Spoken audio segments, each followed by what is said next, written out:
আমার মনে হয় যে এখন দাঁড়িয়ে মনে হয় যে যখন হয়েছিল যে কোনো একটা গান গাইলাম, বা সেটা বেরোলো দেখলাম বাদ পড়ে গেছে বা আমার গলাটা নেই।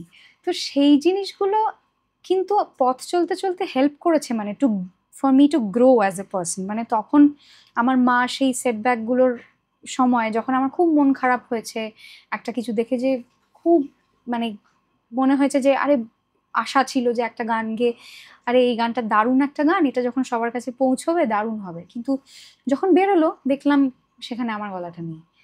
তো বা হয়তো ছবিটা আটকে গেছে, এরকমও হয়েছে।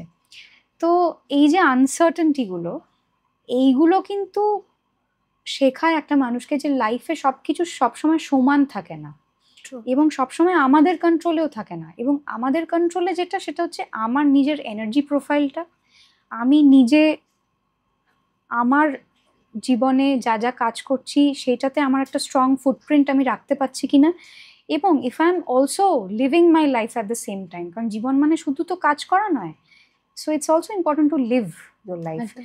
তো সেই জিনিসটা এখন এই বয়সে এসে the person that I have evolved into, সেই জায়গা থেকে আমি এটুকু বলতে পারি যে অনেক কিছু শিখেছি, মানে এত যে অভিজ্ঞতা।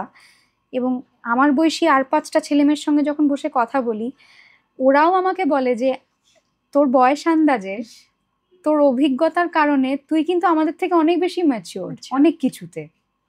সো একদম। সেইটা আমার মনে হয় যে সেটার ভালো খারাপ দুটো দিকই আছে, but you grow up too soon. তো সেটা ভালো খারাপ দুটো দিকই আছে, বাট আমার মনে হয় যে এটা তো একটা কমপ্লিমেন্ট, যে সেইগুলোকে আমি একদম। যদি চ্যানেলাইজ করতে পারি ভবিষ্যতের কাজগুলোর জন্য নিজের জীবনে, তো সেটা তো ভালো।